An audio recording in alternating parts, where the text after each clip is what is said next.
the way that I look at the 2010 map, and I've thought a lot about this, and Ron has as well, is that in the West, Republicans have what I call a Patagonian latte problem.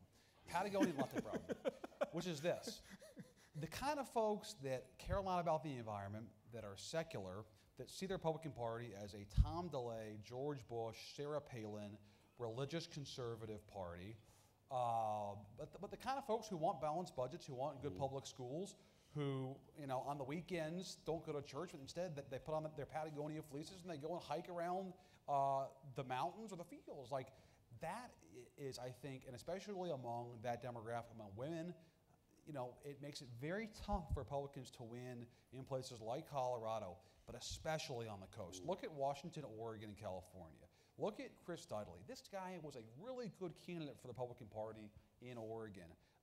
Basketball player for the Trailblazers, Ivy educated, moderate, running against a former governor in a change year who was, definitely somebody who was from the past and was definitely, he was older as well.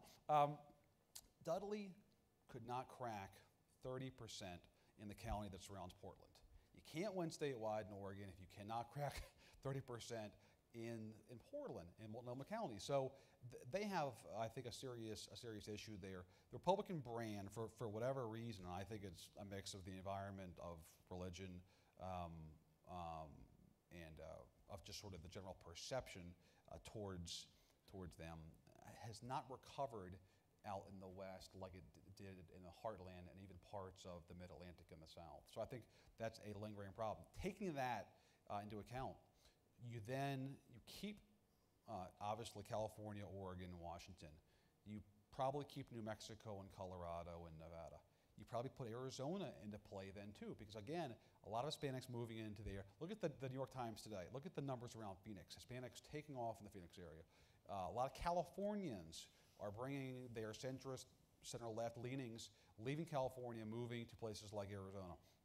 I think Arizona comes onto the map. So it's going to be tough for Republicans, given their challenge among white upscale voters and their lingering issues with Hispanics in the West. So that gets to Ron's point, which is maybe you can lose in Ohio, lose in Indiana, and still win this thing if you keep the interior West and if you're able to hang on to a Carolina or a Virginia. I mean, I think it's very possible that this election could come down to those two states once again, Carolina and Virginia. Yes, Charlie, a question. I thought that was a really interesting quote, maybe a pretty profound quote from Mark Kirk right after he won. He's talking about, as I said, he did quite well. He won because he did better than you would expect in those suburbs of Chicago. Same thing with Toomey and Sestak, where Sestak actually did better than Obama, working class, white, Western PA, but drastically underperformed in the immediate Philadelphia suburbs, which Obama won by 200,000 votes and Sestak won by 20,000 votes. Kirk said, for most of the past 20 years, really since Clinton, these white-collar suburban voters have been social moderates first and economic conservatives second. And that in this election, they flipped. That's a great point. That's flipped. exactly right. That's exactly right. So the question is, can you nominate someone who can allow them to stay in that alignment, or do you give someone who kind of presses the cultural buttons that Jonathan talks about, and once again, you're looking at a 150,000 vote deficit in the 4 counties outside of Philadelphia? Well, Ron, I actually believe that whoever comes through our nomination process will have focused on the economic issues and the role of government and tying all that together effectively. Now, it's almost certain to be a Republican nominee who is conservative on the social issues. I mean, we don't have anybody running that's not, at least as of now. So I do not expect us to lead on those issues. And what you saw in most states with that group of voters was they were upset about the economy and began to be afraid about debt, deficits, the health care bill, and those kind of things. And parenthetically, Larry, you're going to have a hard time holding on to those young voters, even the young white voters, because they're the ones who are the most out of work, and all of a sudden they're going to realize they're going to be forced to buy health care if things stay the same and the courts don't act on the Health Care Act. So, that's why I said in the beginning, if the economy gets better, he's very difficult to beat, because that'll get those folks back thinking about green energy or some damn thing instead of and instead of whether their kid has a job. All of us in this room understand that polling this far out means virtually nothing because it's all name ID. Let's spin the clock forward a year from now. What 3 or 4 Republicans do you see emerging? Not just the ones that are at the top now, but because of their strength, their positioning, their savvy, their ability to run a campaign. What are the ones you think this crowd should keep an eye on? Charlie, you want to start us and we'll just go down the line? Well, it's, again, we don't know who all's running, and you've got some very high-profile people who, if they run, would be players. We know for sure that Romney's running, Pawlenty's running, and Gingrich is running. And I would guess Haley is running, but he hasn't told me that, and I don't think he's made a final decision. But you don't know about Palin, Huckabee, or Daniels. Huntsman could be a player. He's got a tricky path here in entering the race. The first couple of months of his campaign will determine whether he's a player or not, because it's a little bit tricky to step out of the administration and into the Iowa caucuses. But you know, maybe he's got a plan to do it. I admire him and think he would be a good president, but that's a tricky one. But you have all these other people, Ryan. Michelle Bachmann, just as Jonathan wrote that Rick Santorum could be a big factor in Iowa, Michelle Bachmann could be a big factor in Iowa, and even sort of elbow Rick aside. I assume Ron Paul will run again. If Ron Paul runs again, he's got a constituency in every single state. You know, 12, 15, some places 20%, and that skews the rest of it. So the answer is, I don't know. I would guess a year from now we'll be sort of in the middle of the primaries, and Romney will be a player, and Newt will always be a player. It's hard for Newt to go the distance, in my opinion. But he's a huge presence in the race because of his ideas and the way he presents them, and he will do well in debates. And baggage aside, he's going to be a big factor in the race. Beyond that, it depends on who's running. Larry, what's your sense? I actually will just go ahead and let these guys comment. If I could understand the inner workings of the Republican primary mind, I might be a whole different person. But why don't these guys know a lot more? I bet you're still wrestling with the inner Make a lot workings. more money, yeah, for sure. You can do both. Dick Morris, right? You do both. Double dip. Obviously, you have to include Romney on the list. I mentioned earlier the prospect of Romney facing 3 different opponents or 4 different opponents in the first 3 states.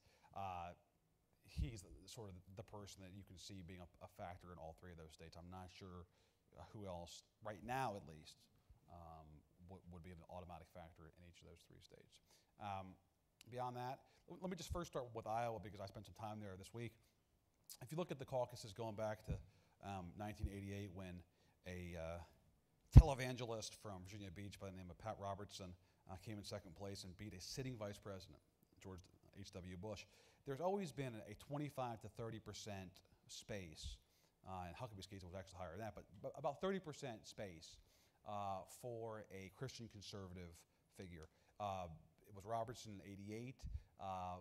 In 96, Buchanan got 23%. Dole only won the state by 3% that year over Pat Buchanan, and that really helped set Buchanan on a path towards New Hampshire that year where he beat Dole. 2000, if you combine Alan Keyes and Gary Bauer, you get a quarter of the vote. Again, it's the same lane that they were taking from. And then, of course, in 2008, Huckabee wins by 9% on the backs of evangelicals, where exit polls showed 60% were born agains. So who fills that 30% lane? You know, my take is that Santorum right now is doing a lot of the hard work to try to make a play for it. I think he has a shot. His challenge is he's not in the moment.